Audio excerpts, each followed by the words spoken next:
ഒരു ഗ്രാമത്തിൽ ഒരു വിറക് വെട്ടുകാരനുണ്ടായിരുന്നു. എന്നും രാവിലെ അയാൾ വനത്തിൽ പോയി വിറക് വെട്ടി അത് ശേഖരിച്ച് കൊണ്ടുവന്ന് തൻ്റെ ഗ്രാമത്തിൽ കൊണ്ടുവന്ന് വിറ്റാണ് അയാൾ താനും തൻ്റെ കുടുംബവും കഴിഞ്ഞു പോന്നിരുന്നത്. ഒരു ദിവസം അയാൾ പതിവ് പോലെ വിറക് വെട്ടാനായി വനത്തിലേക്ക് പോയി. പെട്ടെന്ന് ആകാശം ഇരുണ്ട് മൂടി, കാറ്റും മഴയും തുടങ്ങി. അയാൾ അടുത്ത് കണ്ട ഒരു മരത്തിൻ്റെ ചുവട്ടിൽ അഭയം പ്രാപിച്ചു. പക്ഷേ കുറേ കഴിഞ്ഞപ്പോൾ മഴയുടെ ശക്തി വർദ്ധിച്ചു, കൊടുങ്കാറ്റിൻ്റെ വേഗത കൂടി. അയാൾ അല്പം കൂടി നല്ല ഒരു സ്ഥലം തേടി തനിക്ക് ഒരു സംരക്ഷണം കിട്ടാനായിട്ട് കുറേ കൂടി കാട്ടിനുള്ളിലേക്ക് നടന്നപ്പോൾ അയാൾ വലിയൊരു ഗുഹ കണ്ടു. പാറക്കെട്ടിനുള്ളിൽ ഒരു വലിയ ഗുഹ. അയാൾ മഴ വളരെ കൂടുതൽ കനക്കുന്നത് കൊണ്ട് അയാൾ എന്ത് ചെയ്തു? അയാൾ ആ ഗുഹയ്ക്കുള്ളിലേക്ക് കയറി. ആ ഗുഹ വലിയൊരു ഗുഹയായിരുന്നു. ഉള്ളിലേക്ക് കയറും തോറും അതിൻ്റെ വീതി കൂടിക്കൂടി വന്നിരുന്നു. അയാളെ എന്തോ ഒന്ന് ഉള്ളിലേക്ക് ആകർഷിക്കുന്നത് പോലെ അയാൾ അതിനുള്ളിലേക്ക് പതിയെ നടന്നു. അപ്പോഴും പുറത്ത് കാറ്റിൻ്റെ അതിഗംഭീരമായ ഗർജനവും ഇടിമുഴക്കവുമെല്ലാം കേൾക്കുന്നുണ്ടായിരുന്നു. അപ്പോൾ അയാൾ അല്പം കൂടി ഉള്ളിലേക്ക് അയാൾ നടന്നു. കുറേ ദൂരം നടന്നു കഴിഞ്ഞപ്പോൾ ഈ ഗുഹയ്ക്കുള്ളിൽ നിന്ന് ഒരു വലിയൊരു പ്രകാശം അദ്ദേഹം കണ്ടു. അത് അദ്ദേഹം സൂക്ഷിച്ചു നോക്കിയപ്പോൾ ആ പ്രകാശത്തിനുള്ളിൽ അതാ ഒരു സന്യാസി ഇരിക്കുന്നു. യുവകോവളനായ ഒരു സന്യാസി. ജരാനരകളൊന്നും ബാധിച്ചിട്ടില്ല. ഒരു സന്യാസി ഇരുന്ന് തപസ് ചെയ്യുകയാണ്. അദ്ദേഹത്തിൻ്റെ കണ്ണുകൾ സൂര്യനെപ്പോലെ ശോഭയുള്ളതായിരുന്നു. ശിരസ്സിന് ചുറ്റും ഒരു പ്രകാശ വലയമുണ്ടായിരുന്നു. സുസ്മേരവദനായ സന്യാസി ഈ വിറക് വെട്ടുകാരനെ സ്നേഹത്തോടെ സന്തോഷത്തോടെ സ്വാഗതം ചെയ്തു. അടുത്ത് ഇരിക്കാൻ പറഞ്ഞു. ആ വിറക് വെട്ടുകാരൻ സന്തോഷപൂർവ്വം അവിടെ ഇരുന്നു. സന്യാസി കുശല പ്രശ്നങ്ങളൊക്കെ ചോദിച്ചു. അപ്പോൾ തൻ്റെ പരാധീനതകളെക്കുറിച്ചും കുടുംബത്തെക്കുറിച്ചും കുഞ്ഞുങ്ങളെക്കുറിച്ചും എല്ലാം അയാൾ വിഷമത്തോടെ സന്യാസിയോട് പറഞ്ഞു. അപ്പോൾ സന്യാസി ചോദിച്ചു, നിനക്ക് അല്പം കൂടി ഒരു മെച്ചപ്പെട്ട ഒരു ജീവിതം നയിക്കണമെന്ന ആഗ്രഹമുണ്ട്? ഉണ്ട് സന്യാസി. അയാൾ ഒട്ടും മടി കൂടാതെ ഉത്തരം പറഞ്ഞു. ഉടനെ സന്യാസി ആ ഗുഹയ്ക്കുള്ളിലേക്ക് കൈ ചൂണ്ടിക്കൊണ്ട് പറഞ്ഞു, ഇതാ നോക്കൂ, ധാരാളം ഭാണ്ഡങ്ങൾ ഇരിക്കുന്നത് നീ കാണുന്നില്ലേ? അത് ഇഷ്ടമുള്ള ഒരു ഭാണ്ഡക്കെട്ട് നീ എടുത്തോളൂ.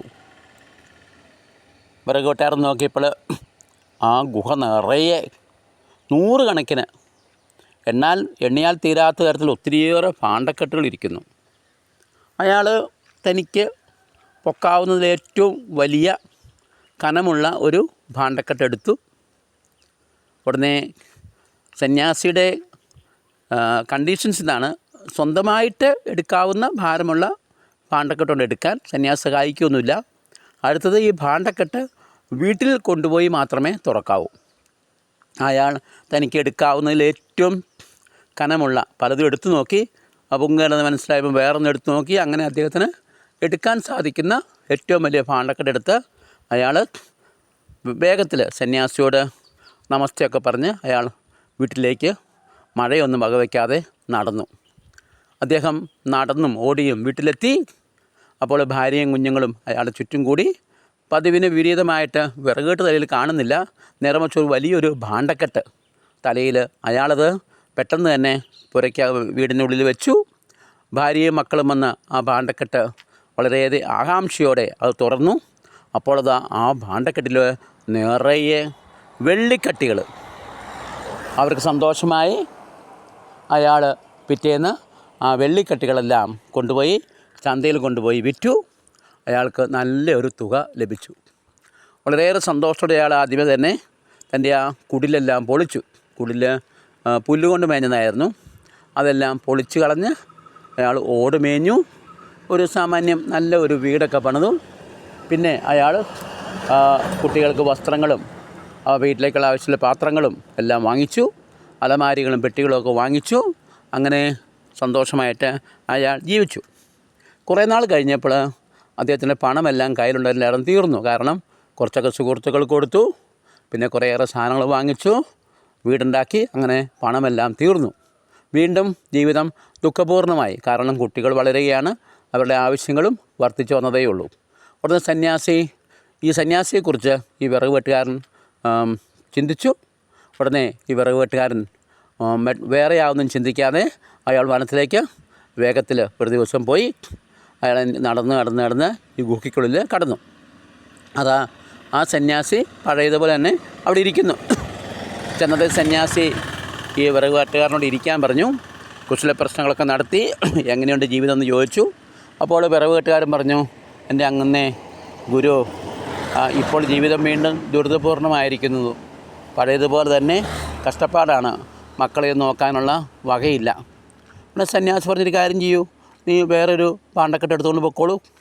ഉടനെ വീണ്ടും ഈ വിറക് വെട്ടുകാരൻ കുറേ ഭാണ്ഡക്കെട്ടുകളൊക്കെ എടുത്ത് നോക്കി. അവയെല്ലാം പൊക്കാൻ പറ്റുന്നതിൽ അതിൽ ഏറ്റവും വലിയൊരു ഭാണ്ഡക്കെട്ട് തലയിൽ വെച്ചു. പെട്ടെന്ന് സന്യാസിയോട് ഇവിടെ പറഞ്ഞ് അയാൾ വീട്ടിലേക്ക് ഓടിയും പകുതി നടന്നുമൊക്കെ ആയിട്ട് വീട്ടിലെത്തി. അയാളെ കാത്തിരുന്ന ഭാര്യയും മക്കളും മുറ്റത്തേക്ക് ഓടി വന്നു.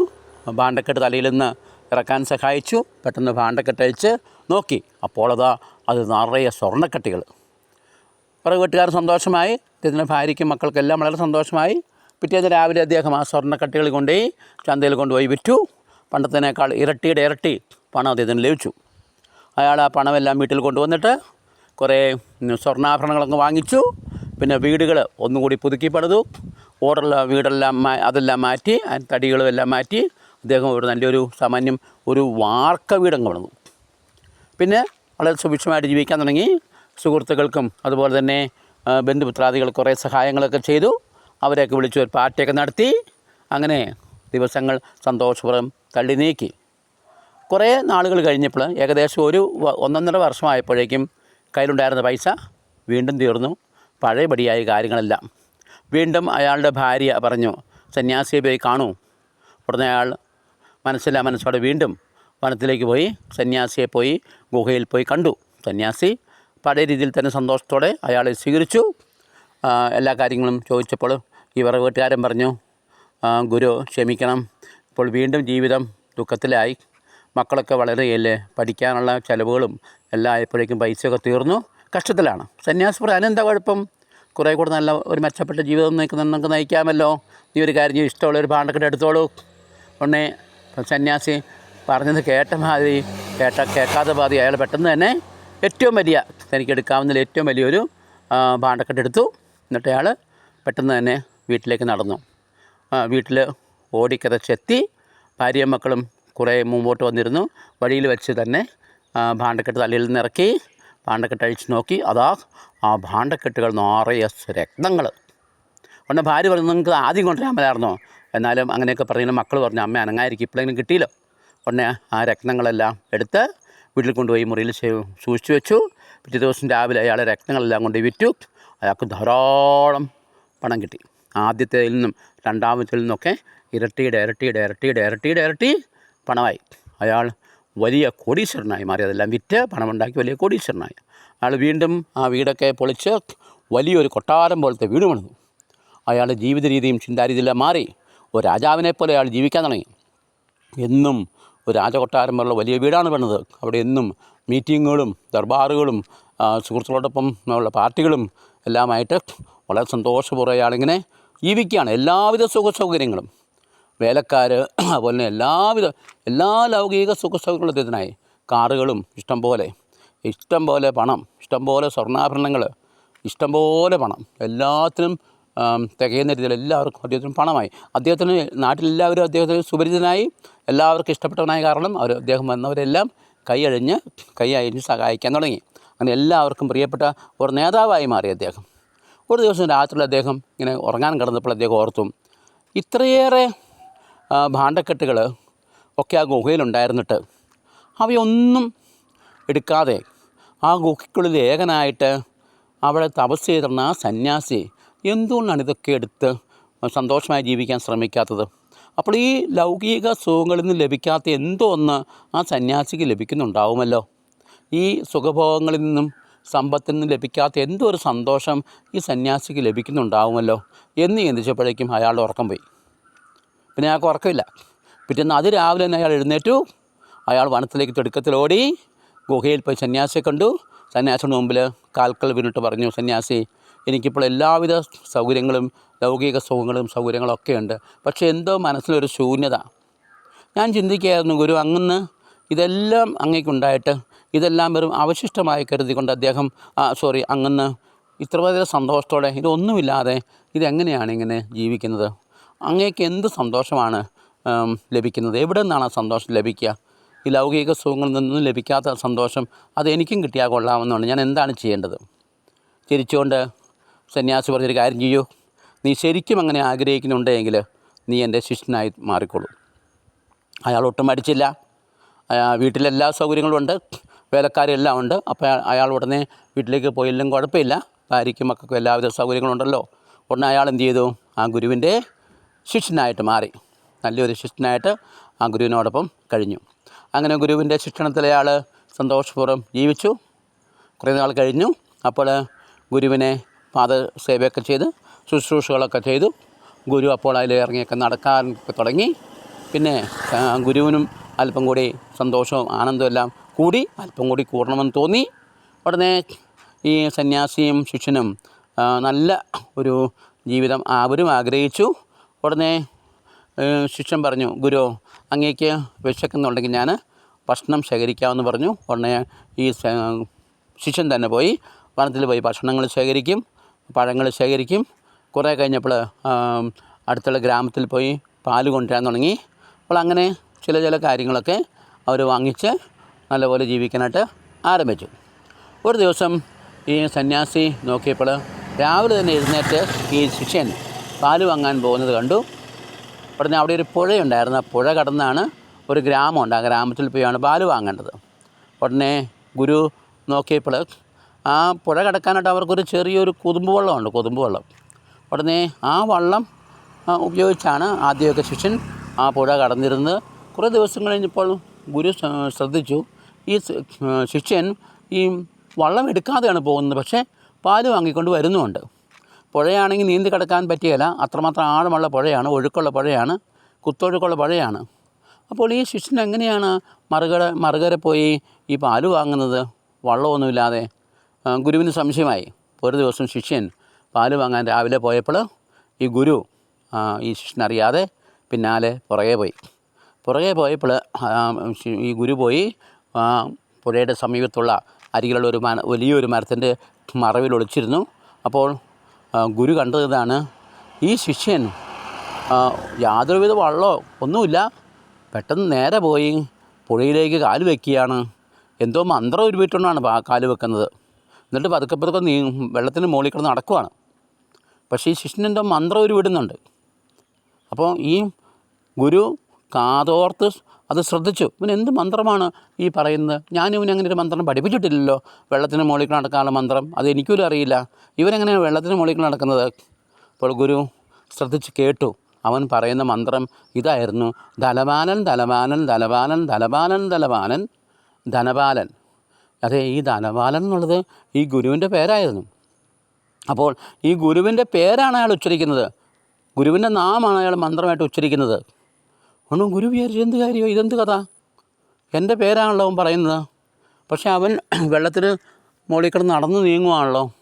ശിഷ്യൻ അങ്ങനെ ഗുരുവിൻ്റെ നാമം ഉച്ചരിച്ചുകൊണ്ട് ഈ പുഴ, വലിയൊരു പുഴയാണത്, അത് നടന്ന് അപ്പുറം കിടന്ന് ഗ്രാമത്തിലേക്ക് പാല് വാങ്ങാൻ പോയി. ഈ സമയത്ത് ഈ ഗുരു സന്യാസി ചിന്തിച്ചു, ഈ ശിഷ്യന് ഇങ്ങനെ പുഴ കടക്കാമെങ്കിൽ എൻ്റെ നാമത്തിന് ഇത്രയേറെ ശക്തിയുണ്ടോ, അത്ഭുത ശക്തിയുണ്ടോ? എങ്കിൽ ഞാനൊന്ന് നോക്കട്ടെ. അങ്ങനെ ഗുരു മനസ്സിൽ കരുതി, ഞാനും എൻ്റെ പേര് പറഞ്ഞുകൊണ്ട് വെള്ളത്തിലൂടെ നടന്നു നോക്കാം എന്ന് വിചാരിച്ചു. പക്ഷേ പെട്ടെന്ന് പറഞ്ഞു, ഞാനെങ്ങനെ എൻ്റെ പേര് പറയുന്നത്? അതിന് ഞാൻ എന്ന് പറഞ്ഞാൽ പോരെ, പേര് പറയേണ്ട ആവശ്യമില്ലല്ലോ.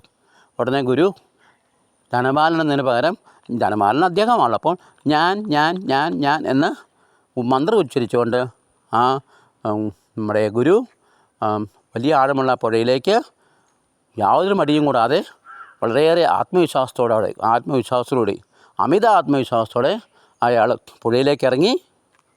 നിമിഷങ്ങൾക്കകം അയാൾ പുഴയിൽ മുങ്ങിത്താണു മരിച്ചു. പ്രിയമുള്ളവരെ, നമ്മൾ മനസ്സിലാക്കേണ്ട ഒരു കാര്യം, ഒരു വ്യക്തി ആത്മീയതയിൽ എത്ര വളർന്നാലും ലൗകിക സുഖഭോഗങ്ങളെല്ലാം വെടിഞ്ഞ് അയാൾ ദൈവത്തിൽ ശരണപ്പെട്ട് ദൈവത്തിൽ ലയിച്ച് ദൈവിക ശക്തിയെല്ലാം പ്രാപിച്ച് ലൗകിക വസ്തുക്കളെല്ലാം ഉച്ഛിഷ്ടം പോലെ കരുതി വിശുദ്ധിയിൽ എത്രമാത്രം ഔന്നത്യത്തിലെത്തിയാലും അയാളിൽ അഹം, ഞാൻ എന്ന ചിന്തയുണ്ടായാൽ അയാൾ നിബദിക്കും, നശിക്കും. ഞാൻ എന്ന ഒരു ചിന്ത, അഹം ഭാവം, അഹങ്കാരം. നമുക്കറിയാം, ഈ ദൈവത്തിന് തുല്യരായിരുന്ന ദൈവത്തോടൊപ്പം നിത്യേന കഴിഞ്ഞിരുന്ന, ദൈവത്തിൻ്റെ മഹത്വം കാത്തു സൂക്ഷിച്ചിരുന്ന ലൂസിഫറും കൂട്ടരും അവർ നരകത്തിലേക്ക് തള്ളപ്പെടാൻ കാരണം, അവർ പിശാചുകളായി മാറാനുള്ള കാരണം ഈ അഹങ്കാരം, അഹം ഭാവം കൊണ്ടാണല്ലോ. അതാണ് SIN, സിൻ. ഐ നടുക്ക് വരുമ്പോൾ സിന്നായി മാറി. സീറോ നടുക്ക് വരുമ്പോഴോ അത് കർത്താവ് സണ്ണായി, son of man, son of God. അപ്പോൾ നമുക്കും ഒന്ന് ചിന്തിക്കാം, നമ്മൾ ഏതവസ്ഥയിലാണെങ്കിലും എന്നിൽ ഈ അഹംഭാവം, ഞാൻ എന്ന ചിന്ത, ഞാൻ എന്ന ഭാവം എനിക്കുണ്ടോ എന്ന് ചിന്തിക്കാം. എങ്കിൽ നമുക്ക് ഈ ഞാനിനെ നമുക്ക് എന്ത് ചെയ്യണം? വധിക്കാം, കൊല്ലാം. ഞാൻ എന്ന ഭാവം എന്താണ്? ഞാൻ ശരിക്കും ഒരു ഞാനേ ഈ ലോകത്തിലുള്ളൂ. ഞാൻ ആരാകുന്നോ അവനാണ് ഞാൻ. അതെ, സർവശക്തനായ ദൈവം, ആ വലിയ ഞാൻ. ആ ഞാനിൽ ഞാൻ എന്ന വ്യക്തി ഞാനല്ല എന്ന ജ്ഞാനമാണ് ജ്ഞാനം എന്ന് പറയുക. അപ്പോൾ എന്നിലെ ഞാനിലെ സാക്രിഫൈസ് ചെയ്ത്, ബലിയർപ്പിച്ച്, ആ വലിയ മഹത്വമുള്ള ആ ഒരേ ഒരു ഞാനിന് മുന്നിൽ എൻ്റെ ഞാനിനെ ബലിയർപ്പിച്ച് ആ വലിയ ദൈവമായ ആ ഞാനിനോടൊപ്പം ചേരുവാനുള്ള കൃപയ്ക്കായി നമുക്ക് പ്രാർത്ഥിക്കാം. നമ്മുടെ ജീവിതത്തിൽ നമുക്ക് ഈ നോമ്പ് കാലത്ത് ദൈവത്തിന് പൂർണ്ണമായും സമർപ്പിക്കാം. നമ്മുടെ ബുദ്ധിയെയും നമ്മുടെ മനസ്സിനെയും നമ്മുടെ ശരീരത്തെയും ആത്മാവിനെയും ചിന്തകളെയും നമ്മുടെ വികാരങ്ങളെയും അതുപോലെ തന്നെ വിചാരങ്ങളെയും നമ്മുടെ ശാരീരികമായിട്ടുള്ള എല്ലാവിധ ബലഹീനതകളെയും കുറവുകളെയും പാപങ്ങളെയും നമുക്കറിയാം. കർത്താവ് ഒരിക്കൽ ഈ സെൻറ്റ് ജെറോമിനോട് പറയുന്നുണ്ട്, ജെറോം, നീ എനിക്കെല്ലാം സമർപ്പിച്ചിരിക്കുന്നു, പക്ഷെ നീ ഒരു കാര്യം മാത്രം സമർപ്പിച്ചിട്ടില്ല. ജെറോം ചോദിച്ചു, എന്താണ് കർത്താവേ? ഞാൻ എല്ലാം സമർപ്പിച്ച് അങ്ങേക്ക് വേണ്ടി ജീവിക്കുകയാണല്ലോ. ഉടനെ കർത്താവ് പറഞ്ഞു, നീ നിൻ്റെ പാപങ്ങൾ എനിക്ക് സമർപ്പിച്ചിട്ടില്ല. അതേ സഹോദരങ്ങളെ, നമ്മുടെ പാപങ്ങളും നമ്മുടെ തെറ്റുകളും കുറ്റങ്ങളും എല്ലാം നമുക്ക് ദൈവത്തിരുമ്പാവെ സമർപ്പിച്ചുകൊണ്ട് നമുക്ക് ഈ നോമ്പ് കാലത്ത് പുതിയൊരു തീരുമാനമെടുക്കാം. അഹം ഭാവം, അഹംകാരം അവ വെടിഞ്ഞുകൊണ്ടുള്ള ക്രിസ്തുവിൽ മരിച്ച് ക്രിസ്തുവിന് വേണ്ടി മറ്റൊരു ക്രിസ്തുവായി ലോകത്തിന് സാക്ഷ്യം നൽകിക്കൊണ്ട് ജീവിക്കാനുള്ള കൃപയും അനുഗ്രഹവും നമുക്ക് രക്ഷകനായ ഈശോ തമ്പുരാൻ നൽകട്ടെ എന്ന് പ്രാർത്ഥിക്കുന്നു. എല്ലാവർക്കും നോമ്പിൻ്റെ എല്ലാവിധ അനുഗ്രഹങ്ങളും ആശംസിക്കുന്നു. ആമേൻ.